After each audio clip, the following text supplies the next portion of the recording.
Previously on the Future.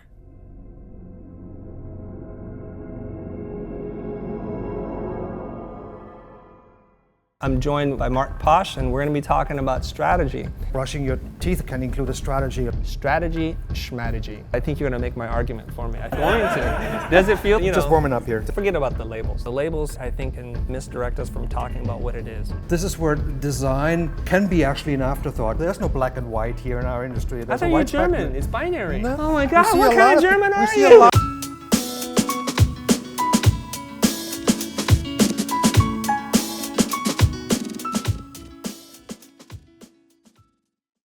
All right. Design has become, sadly, a commodity. I've not been endorsed or paid by anybody to say that, and it hurts me to say it, but it's the freaking truth. Just like the sun comes up in the east, that's the way it is. And I can't go back in time. I wish I could. I would make a lot more money if I did. Can we agree on the big portion of design has become a commodity? We already agreed on that. No. For you it went all downhill. I don't agree with that. I don't buy that. Design is still in high demand. It's just on a certain level, it's still in high demand. Okay. What you're talking about is really binary. It's just everything has gone downhill. I don't agree with that. I see a lot of people suffering, a lot of high quality people suffering, but it's. Okay, I'm going to challenge you in a second, but I want to address each one of your challenges in the order in which you bring them up. The second part that you said is, well, if design is such a commodity, why is IBM snapping up designers? It is true, IBM has hired 1,000 designers, but a very specific kind of designer. Have you guys read the articles? What kind of designers are they looking for? Designers with design thinking as part of their pedigree, period. Not traditional classical designers, design thinking designers. And they're acquiring companies that are strategic thinking. There's a big difference, Mr. Marc Posch. Yeah, and? So follow up. And what's the difference? I just said it. That what we're talking about is that's a commodity. Where do you see classical designers? What does that actually mean? Typography, lettering, identity design. Okay, those are stuff that what most of our audience, 99% of the people who would understand graphic design as, is classical design. Things that you and I were taught in school. To me, design thinking is always part of the process, so I can't really separate those two. I will explain. Maybe there may be production artists who really just care about the lettering. No, it's not production artists. But I'm talking if you're a serious designer, then it should always be part of the process. Okay, I'll challenge your second part. He says design is on the rise, still in demand. So I'm going to ask you this question. What traditional graphic designer, and you can put yourself in this category too, is doing better today and continues to do better as we progress than yesterday? Who do you know? Because all the designers I know, they're doing much worse today than they were back then. Saul Bass, Paul Rand. Well, Massimo Vignelli. Well, he doesn't live anymore. Well, I know, but they were doing much better. Neither does Paul Rand, but we didn't bring that up either. But you wouldn't. They were doing better in the 80s. Worse in the 90s, worse in the 2000s. You see what I'm saying? It's trending this way, not this way. See, those are the kind of guys who really invented design thinking. I mean, you wouldn't hire Paul Rand just for the execution of a logo. He was the one who told Steve Jobs what actually the logo means, what the logo should depict, what the logo should stand for. So this is what I see as a job and the meaning of a designer, to really educate a client, to guide the client and walk through the process. And if you're on that level, then you should be doing well. What designer today is doing better than they did a decade or 2 decades ago, doing the same thing that they were doing? If they're doing the same thing, they're not doing better. But you said it's very much in demand and on the rise. Yeah, because those designers that are doing well, they have evolved over time. Our business, whatever you learned at art school 10 or 20 years ago, it may not be relevant today. The visual part is not the driver anymore. We're a hybrid. We're a blend of visual and strategic tasks. So, you know what's cool about this? Is usually I facilitate our clients, and there are many stakeholders. There's the revenue person, there's the CEO, there's the technology officer, there's the marketing team, there's the product development team. And I'm trying to align them to a common goal because we can do wonderful things together. It's odd, but I feel like I'm talking to Marc, but there are 5 different stakeholders in Marc, and I'm trying to align the 5 Marcs. You guys get that sense? It's like there's this Marc who wants to hold on to the past, the Marc who says, I think I got the future, and I didn't realize that.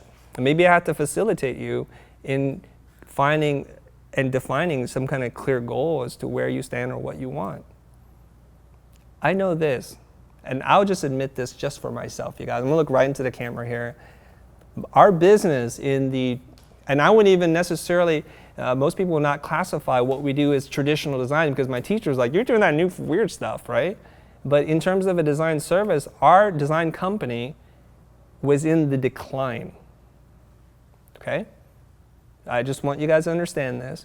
It's been a bumpy road, and we all felt it in 2008 when the economy collapsed. Literally, the black hole seemed to open up and swallow all the money, and it was on the brink of like, game over, man.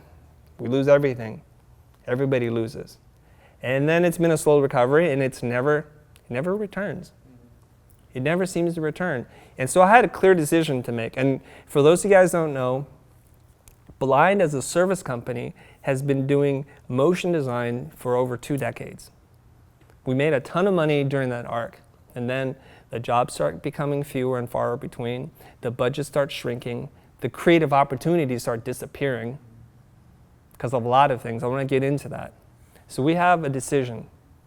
We could choose to complain and pine for the days of yesterday, or we can figure out something else. What you call evolve. And did you find something? Absolutely. That's why we're here. Yeah. We did. And what did we find? Strategy, baby! That's it! We found it! And that's a new revelation. And the sky opened up, and a light came upon my face, and I bathed in the warmth. What have you done before? Was good. What have you done before? Just pretty things? Yeah. Yeah? Yeah. What I was taught to do. What I got really good at doing. And I will challenge you guys, and this is going to sound super arrogant. People already think I'm super arrogant, so I'm going to give them what they want. I can out-design most people. Okay? I have a very strong design pedigree, and I can out-design most people. And with all that, and with an amazing team of designers here, too, I'm not doing the work myself. It didn't matter. It didn't matter how good your design was because it's undifferentiated, for which there were hundreds of substitutes for that are 1 or 2 person operations or a 100-person operation that can kill us. We're in the middle. You know, you guys know the inverse bell curve? The bell curve looks like this. Inverse bell curve looks like this. People at the top, people at the bottom do all right. If you're a 1, 2-person studio running out of the garage of your parents' house, you'll do fine. If you're the 200, the 400-person company, the gorilla in the industry, you'll do okay too. Everybody that's in the middle dies. It's the decline of the middle class of the graphic designer. And that's where we were. We're not a big company. We're not a little company. And we're getting crushed. Okay, and we've designed our own way out of this problem. And our business has done the opposite. Instead of going down like this, it's gone back up. And for the first time in the last couple of years, we're hiring new designers. We're looking for new people to bring on. And I haven't had to do that in a while. And it's been good. And I'm here to share that with you guys. But for some people, what I'm talking about is nonsense.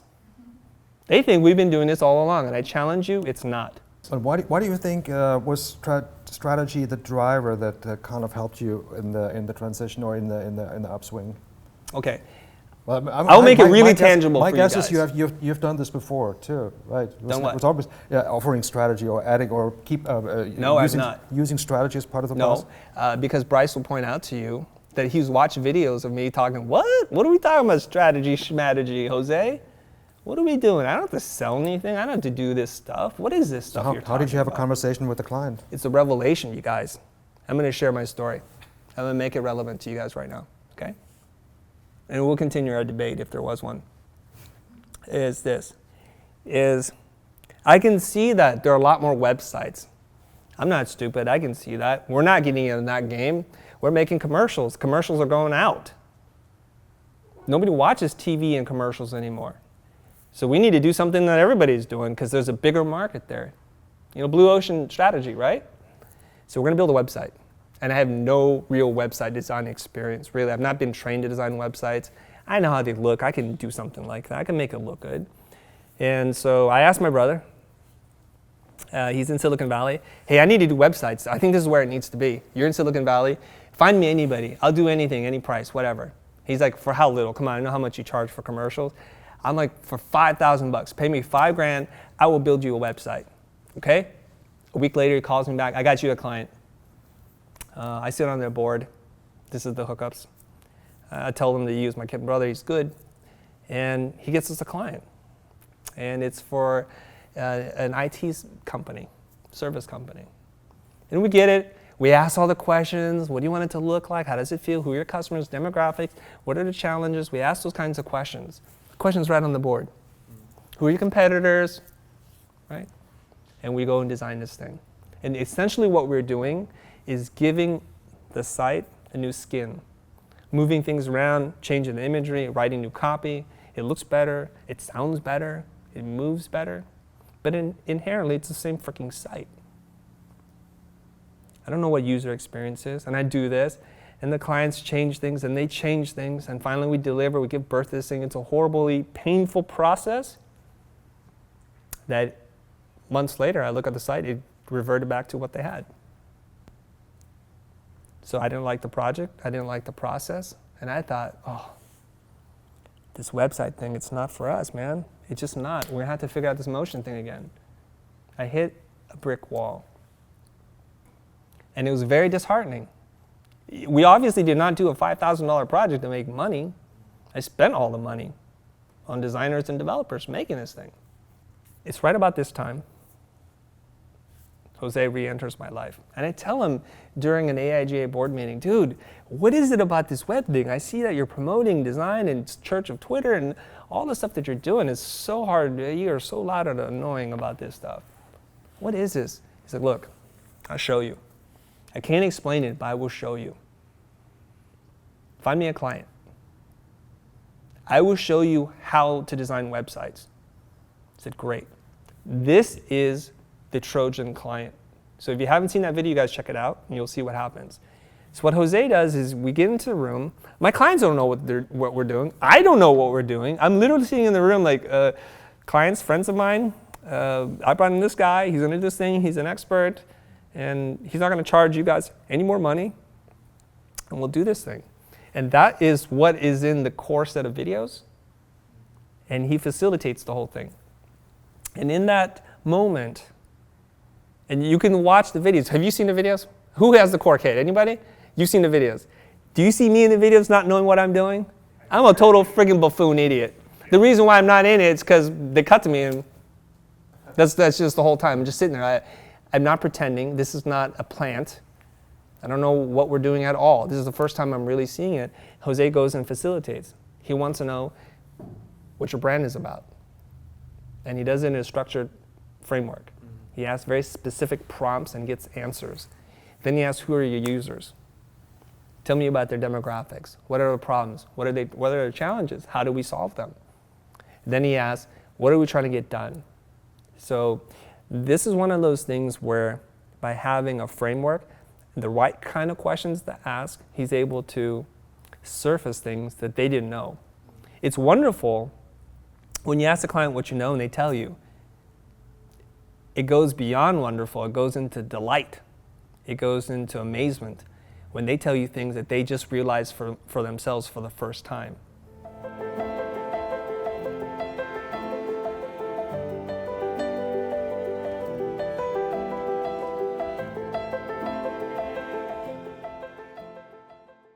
And you do it in a completely frictionless way. So he does this thing, and the clients at the end of it are like, whoa, that was kind of whirlwind. We didn't know. This is kind of interesting. Okay, that's the end of the first chapter. What I realized in that moment is I'm not a stupid guy, right? I mean, I'm not the brightest kid either, but I'm not stupid. What Jose showed me was a framework on how to design a better user experience. Not how to design the website, a better user experience and understand the brand.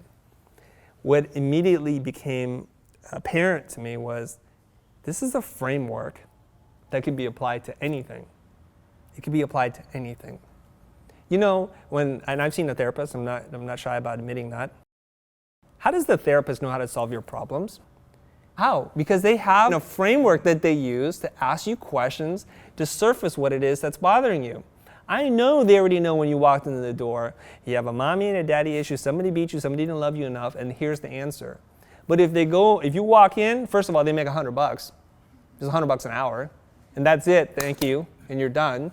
The problem is when they tell you, Mark, your dad didn't love you enough, your mom drank too much, and you get enough attention when you're a kid, you're like, whoa, you don't know me. Let me tell you my story. My daddy didn't love me enough, and you're going to tell him the exact same thing. I swear to you, this is what happens. Yeah. Okay? And in one of my talks, I talk about this, right? Experts ask questions, amateurs give advice. Okay? The therapist has been trained to ask you questions and surface what it is that's a root problem, not a symptom. And they do it in a way that you realize the answer, because they've known the answer for a long time. They've seen 1,000 of you before. Trust me, it's like, I'm not sitting there like, oh my God, it's like witchcraft. How do you know this about me? It's like, because your birth order, because of the age apart, your family structure says this is who you are. And 99% of the times it's true. It's a good foundation. So if we say that a therapist is an expert, not everybody can become a therapist. Not every kid on Elance or Odesk is a therapist. So what's the difference, really? The execution is the same. It's the self-discovery part, the part that makes you feel good about buying into the solution that is the magic. And that's why the marketing people in the room get paid a lot of money. Some of them do it right, some of them do not do it well. My thing is, and this is the good news for all you creative people out there, is that you know about execution, you know about aesthetics. You can be that magical hybrid person if you are just willing to learn the business part, the strategic part, the marketing part. If you can bring that together, you're freaking invincible. And if I was a violent person, I'd kick this chair over and be done with the talk, right? But we're not going to do that. It's a Sarandon table. We're not going to do that. It's a metaphor, guys. Don't do it. It's fine. You guys understand what I'm saying? So this was the revelation. So what I did was, I looked at this thing, this framework that's in front of me, which if you want to call it anything, it's just a series of questions, ladies and gentlemen. That's all it is, a series of questions, carefully designed. And I took this thing and had a conference call 2 days later. And this was the Oldies client that Daniel Brewster's talking about, and you guys can watch that video as well. I tried it on them, and I didn't even know what I was doing. So imagine if somebody said, don't go to school, don't get your undergraduate degree, don't get your master's degree, don't get your doctorate degree. Tomorrow, I'm going to give you this thing, read this thing, and meet your very first client. You're a therapist today. You would say, no way. And they said that if you do it in an open, honest, and transparent manner, you tell them this is my first time, I don't have a degree, but I'm going to do this for you. Let's see how it works out, and if it works out really well, pay me. And you do it, and they're blown away. Is that even possible? I'm telling you right now, Marc, Posch, it's not only possible, I'm living proof of it, and everybody in this company and the direction we're heading in as a company is the result of that decision. Yeah. Now, you are also an excellent designer, which is Thank you. Which is also an ideal situation, knowing the strategy and being able to execute a beautiful design. What I see a lot, though, and this goes back now, we come back to our original. The reason why we're actually here is applying a strategy, asking the right question, is something that comes from the business side anyway. So it makes it almost so easy to convince a client that things need to change. No convincing, it's not easy, it's not convincing. No, it is. Let me tell you why. There's no convincing. I don't convince anybody of anything. I'm having a hard time You convince someone to write you a check, so that's I don't convince them. I honestly, I swear to you guys, and people on the internet are going to get really angry because of these pompous a-holes talking about this stuff. I don't convince them. I just tell them, you know what? In my experience, this is what these things cost. I've already collected my money for the part that I've done. If you'd like to hire us, we'll be happy to. I can give you referrals. Hire whoever you want. Now, who in their right mind would say, like, wow, you understand us so well. You've helped to surface things we didn't know. You've put our needs ahead of yours. You've acted in the best interest of our company advising us where and how to spend money, and you're saying no strings attached, why would they go to somebody else? You just looked into the soul of our company. Yeah. You've just told us things. No, you didn't tell us. You helped us to understand things about our customers that we didn't know before. And if we acted upon some of these things, we actually might move the needle. We might grow our market share. We might close a higher percentage of business. We might reach the right people. Okay? So I'm going to give you guys some actionable things. Just don't want to be a talk. I mean, as much as I like to argue with you, we want to make this productive, right? Is this. And this was in a TED Talk. And I can't remember which TED Talk it was, okay? If you want to get to the root, which is what we want to get to, and I'll give you some things you can do, but if you want to get to the root, just try this, you guys. Just ask a client when they prescribe something. We want it bigger, we want it smaller, we want to build a new website, we want to launch this marketing campaign, we want to do a new package. All I want you to do is do this. Ask them why 3 times. Just ask why. And not like a jerk pompous, like, oh, why? Like my kids, like, why? Why? Don't do it like that, but why? I want to know. Why do we want to build a new website? Well, we're getting fewer customers. Why do you think you're getting fewer customers? Oh, well, I don't know. I'm not sure if our product's very good. So do you think designing a new website would solve that customer challenge? Why don't we try to solve the problem by creating a better product? And let's confirm that with some research and asking your users what they think of your product. Let's just make sure. Sounds like a good strategy. I believe that's what we're talking about. If you just ask why, you know? And if you ask yourself why a couple of times, you get to the truth of who you are too. It's a very powerful thing. It's what therapists do. So I think I've gone in total like 10 sessions, I think. I can't remember, but it's not a lot. It's not like decades. And I learned the game really fast. I'm going to share something that I do in hopes that you'll be able to do it too. Here's a life hack. Not an easy one, but a life hack. As you meet with a consultant, a teacher, a therapist, anybody you can have something to learn from, first thing you do is just to be present, hear everything that they're saying. You notice how, like, as Marc is talking, I'm writing notes, and I've filled up my cards as you guys ask questions. Did anybody else write notes? Spencer did, because that's how he is, right? Because I'm listening intently. That's the first thing you need to do. The second thing you need to do, which is much harder, is try to look at the dialogue between Marc and I from a third person, even though you're in the conversation. I know it's super weird. That's what I do, okay? So when, I'll tell you something. I'll give you an example. I was walking down, is it the Beverly Center Mall on Santa Monica Boulevard? Okay. I'm walking by, and there's a cosmetic store, and an attractive lady caught my eye. Looked at her, she looked at me for 1 second, and attractive woman caught my eye, looked at her for a second, I smiled, she smiles, and she says, you know, I want to ask you a question. Pulls me into the store, hands me off to the next person. I'm like, what? I don't, you know, can I give you a sample? And then he started like doing skin on you, like, yeah, I have, and then it's like, look at your eye, your left eye versus your right eye. I'm like, okay. I'm like, well, and you know, I have a weakness. I have a hard time saying no to people who are nice to me, even though it's a total sales contact. And had it been a different price point, I might have bought something. I'm like, how much is it? She's like, $400. I'm like, what? $400 for an eye cream? Forget about it. I just look old, okay? And the whole time I was annoyed, right? Like I got suckered into a free sample, and now I have to like do a 10-minute thing, and you're gonna sell me on this. You obviously pulled in the wrong guy. Pull in a woman, it might be okay. It's just, you're not gonna get a sale off me. But I marveled at the entire process.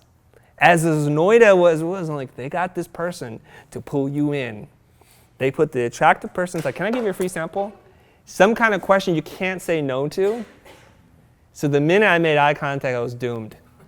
And then they hand you off to the closer, right? And they don't ask you to buy anything. They go through this whole process. They know about reciprocity. If they do something for you, you'll do something for them.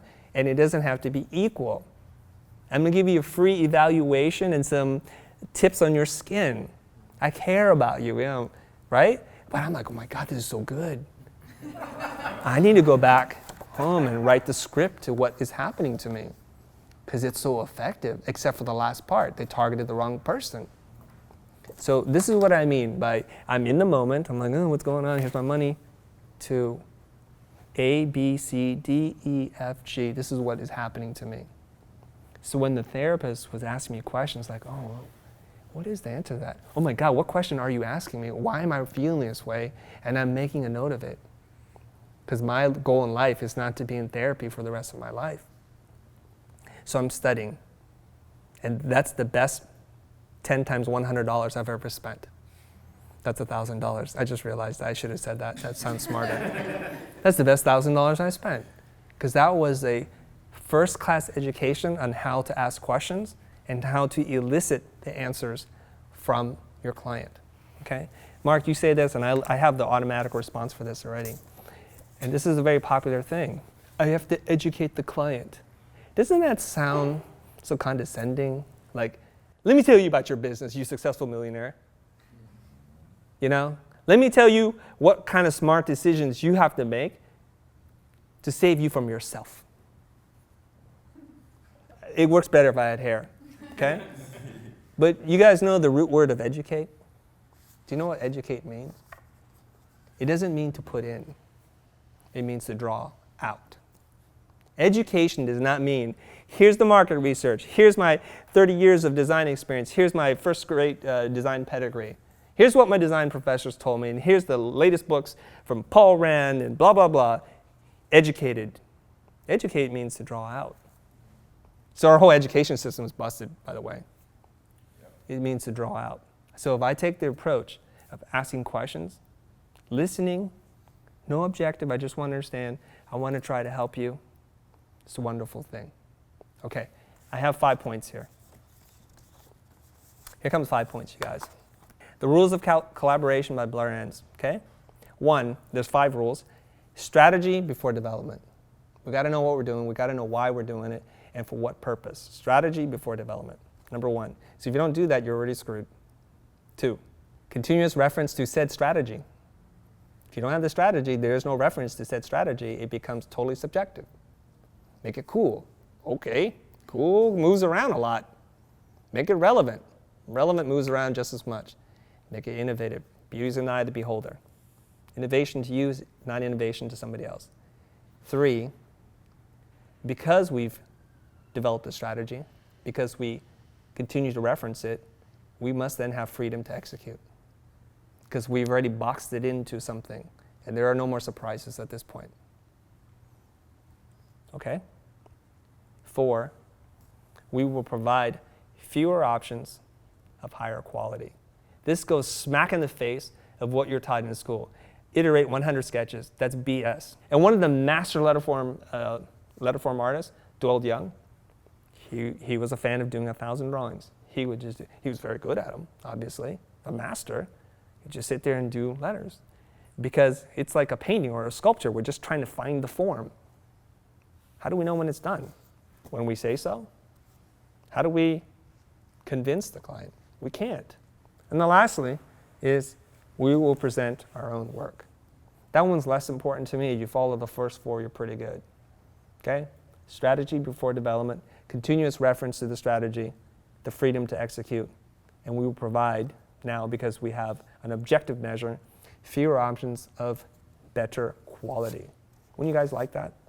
Nice framework, huh? So we have strategy and design combined into one solid package then. I just don't know if there are, I don't see them as separated concepts.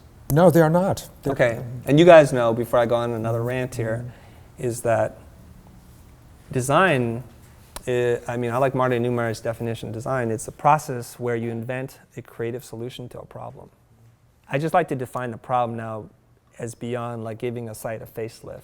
I want to help the clients solve a business problem, because then I'm speaking the same language and we're talking about the same things, and I'm not the last guy to get the brief. I'm the guy who wrote the brief. And so now we can get into your questions. Is that cool, you guys? All right. So here we go. We're going to get into your questions right now. Well, I had one question initially, what my strategy was. So who was asking the question? What my strategy is? I think you were asking, right?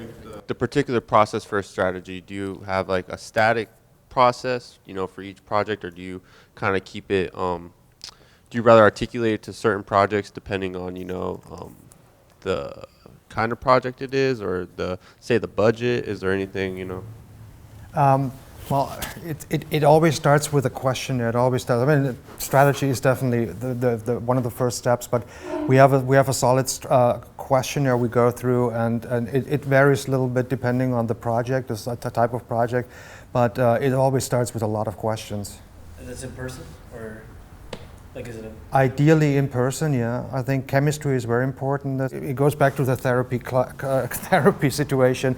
It's almost like once you go through those questions, there's a better chance to connect with the client. So ideally, yes, in person. And then if not, it's a questionnaire.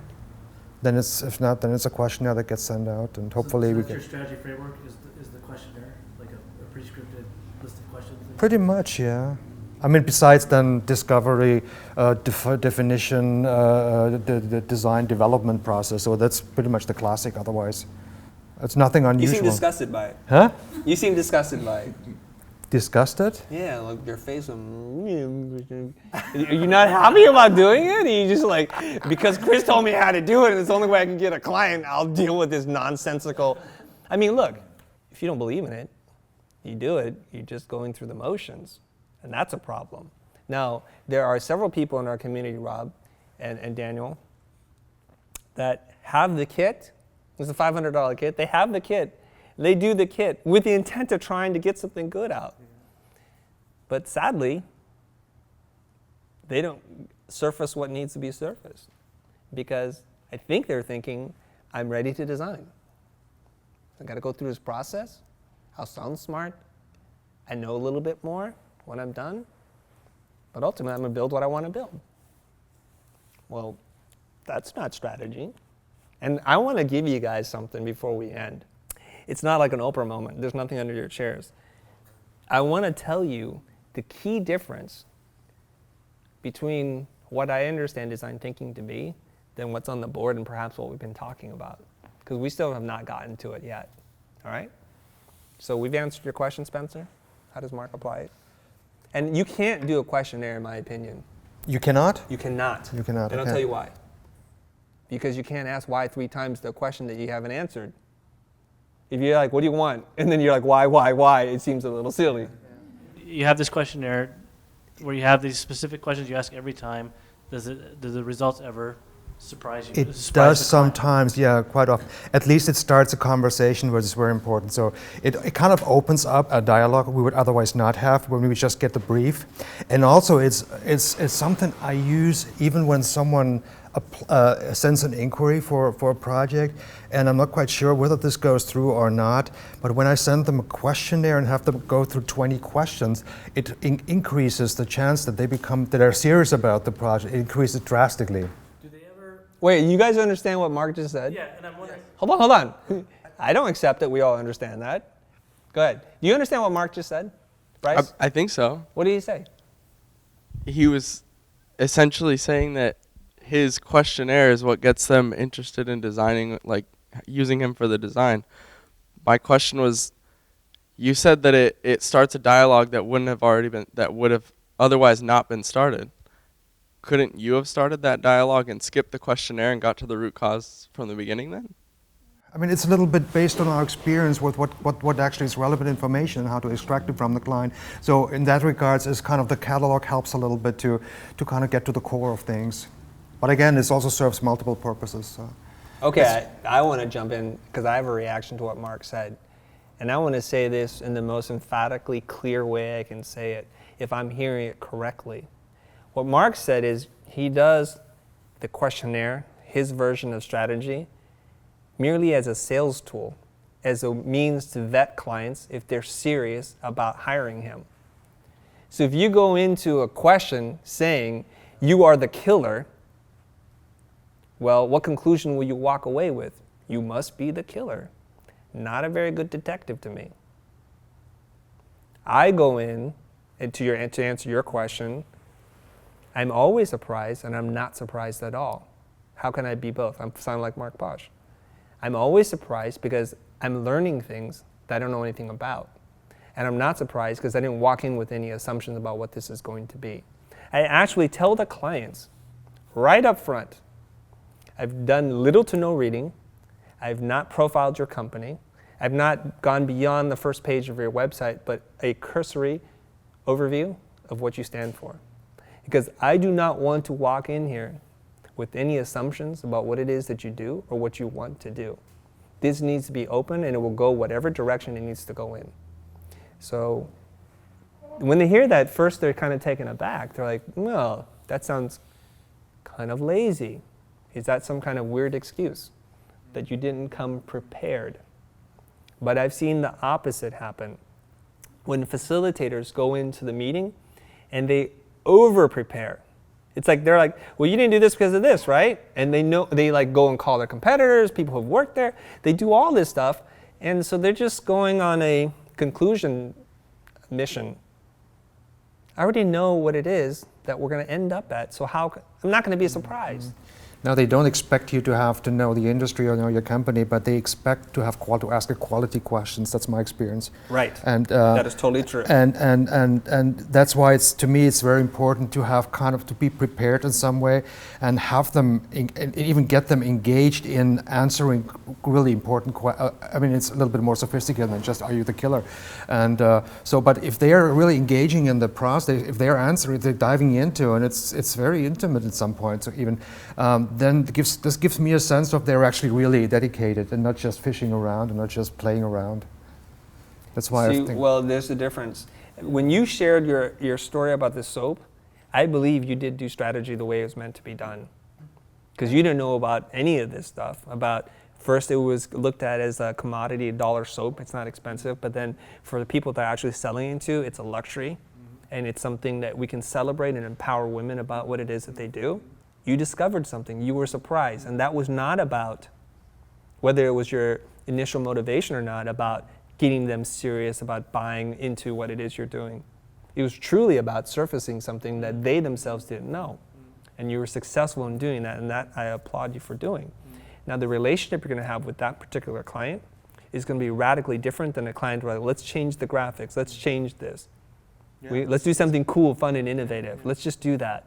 Isn't this much more in alignment with your brand? Whatever that means. No, in general, I agree. And in general, I must say, our business has evolved in that direction, and I'm really enjoying this. I know. The funny thing is, the posts that you put in our group seem like you're arguing for the same thing that you're arguing against. Well, my conflict is only that we see so many bad designs, as a result of who cares? comprehensive. Who cares? I do care. Why do you care? You're the king of design? No. Who cares? Okay. If bad design is being made, I say that's opportunity for good designers. Yeah. If strategy design companies are being bought up and being sought after and highly valuable, well, that's good news. Present yourself as such. You already got the design stuff down. Let's just look for what works. Yeah. I was just wondering, this is what's question, that's why I wanted to talk to you about this. Is this a general trend? Is the whole industry moving this direction? Is the creative declining? Is the value of creative declining while the portion of strategy is skyrocketing all of a sudden? Since like last couple of years. I don't know. No, I don't think these are mutually exclusive concepts. Because strategy is on the rise does not also mean that design is on the decline. It's not a zero-sum game. There can be winners in strategy and there can be winners in design. There will be traditional classical designers out there who are going to do really well for themselves from now until when they want to retire. Totally fine. I'm seeing less and less evidence of that. And there are going to be strategists who do wonderful, beautiful designs that are smart, all that kind of stuff. And there's going to be ones that do terrible stuff. I get to choose where I want to be. I'd rather be the strategic design company that understands the business needs, coupled with fantastic design. Bryce?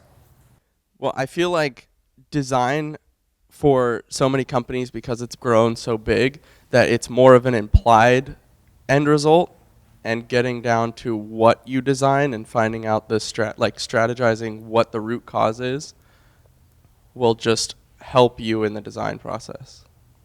Like help you design the right thing. Okay. Because I feel like a lot of businesses know they need design, but they don't know why. But so they'll go to a design company and they'll pick the one that knows strategy so that they design the right thing. Or why would they do that? If you had your choice as a client, put yourself in the client's shoes for a second, Bryce. If you were the client and there's one company that does a bunch of shiny things, but you have no understanding of how they do what they do, why they do what they do, and any kind of results that they get, and then you have another company that has a very clearly laid out process to help them surface user pain points, and they have case study after case study that show how they understood the problem and they brought something new to the table, they helped to understand something, who would you pick? I'd pick the strategy one. Well, yeah, that's like bringing a knife to a gunfight. Now, let me go into this, all right? Look at this, guys. We're about to get really meta, and we probably need to end this night, like now. Okay, the word that I didn't write up there was collaboration, right? So now it's up there, okay? Look at this. We talked about what we need to do for our clients, right? This is what this was all about. Are we doing this ourselves? Do we understand their business? We tell our clients they need to understand their business, but do we understand their business? Do we understand our business? Are we focusing on our target audience? For every one client out there that appreciates strong, smart, business-led solutions with fabulous design, there are 100 more that don't. But let's not sit here and cry over the 100 that don't. Let the Behancers and let the Fivers of the world fight over them, because I'm not interested in them. Let's get over it. Just totally get over it, you guys. All right? Are we looking into the competitors in our space? Just apply the same framework to yourself. And how are you differentiating yourself from everybody else that's out there? Okay? There's an endless supply of beautiful design work in the logo identity space. I have folders full of them. If you happen to do logo identity work, what's going to differentiate you? You might be better than A, but you're not better than everybody else. And unless you're talking to somebody that has a highly trained eye, they cannot spot the difference, right? That you stretch your type by 10%. I can. They can't spot that you have an extra space after your period. They can't spot that you didn't use an apostrophe and use a footmark. But I can. But to them, it doesn't matter. So you are now an undifferentiated, non-unique commodity. And if the world is looking for business-led design solutions, now you're no longer relevant. It's game over, man. Sorry to quote Bill Paxton. Aliens, sorry, just reference. It's game over, man. What are we talking about here? So you know what we do? I think there's only two choices that you have right now. Just it. A, you get on with the program and get a piece of this. B, you buy yourself a big box of Kleenex tissues and you cry yourself to bed every night. Those are your two options. And right now, I'm out of Kleenex. That's it. Now, the one thing I said I'm going to tell you about, and I'm not going to dive into it too deep because that's like another 3 hours, is all of this is centered around one thing. It's the user. This is what design thinking is about, the user. And the user is not the customer, it's the customer's customer. When we understand who they are, what they want, what their challenges are, what it's like to walk in their shoes, look through the world through their eyes, this is where we find some magical things. Marc found it. The user of the soap is this very aspirational, like barely scraping by person who looks at a $1 bar of soap as an affordable luxury. That's the user pain point. When we understand that we speak to them in an authentic way, we're relevant to them in their world, we appreciate them, they appreciate us. And keep in mind, coming back to that example, we were talking to a guy that owns the company. He is definitely not a $1 luxury kind of guy. He has a Jaguar standing outside, so we could have well offered him a really sexy, shiny, luxurious campaign with glossy images. But it was really, the selling point was the user, and that was really what created this beautiful story that's now been launched. Yeah, well, the thing is, you guys, for the few of you guys that know what I'm talking about, who are part of our tribe, who understand the framework that I'm talking about, there are things you can do today, right now, and I'm going to give it to you just for free because you showed up, because I like you and you smell good.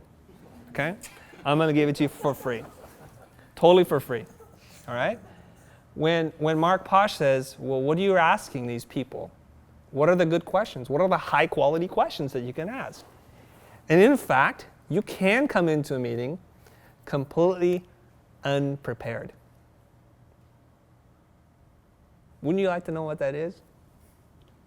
Would you? Craig's like a poker player. He's like, well, maybe. I don't know. I don't know. The time is out. All right, get out of here. Come on. You kidding me? I'm waiting to deliver the packet. I'm about to deliver it, dude. But you got to open the door.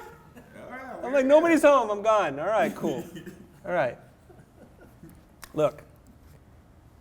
All you have to do is ask the person, what's your goal? What do you want to accomplish? And you just have to listen. It's really not that complicated. It could be Craig wants to find happiness in his relationship. And then all I got to do is dive into that rabbit hole. Well, Craig, what's getting in the way of you finding happiness in your relationship? That's my second question. The 3 golden questions. The 3 golden questions. All you have to do is ask those questions. Mark knows what I'm talking about. No, it's generally the quality of question that's important to bring. Right? What are you trying to do? What's getting in the way of that? And the last question is, your last why question is, why do you believe that to be true? And it kind of, you just sit there like an idiot and you write and you listen. And you know what they say? Oh my God, you're a genius. And you're like, yeah, I know. Here's the bill. That's all you need to do. Mark, what do you want? To be successful, to be loved, to be all these kinds of things. What's getting in the way of that? My bitterness, whatever it is. Whatever his answer is, like, well, why do you believe that to be true? Because it's true. I'm like, yeah, it is true. Trust me. All right, guys. Marc Posch, thanks for coming on. Thank you guys for coming, and I appreciate you guys coming out here, and I know this took a little bit longer. Thanks for being such a great audience. Mark, there's no hard feelings. You and I were very good friends. I actually love Mark because he helps me to figure out what I need to say. Because everything he does, I have to respond to in very clear, emphatic terms. He's the genesis probably of more than half the posts I write there. So you guys like, who is Chris so angry about? What's he writing? It's like, freaking Marc Posch, 2 a.m., I gotta write the response. I'll post it as an article.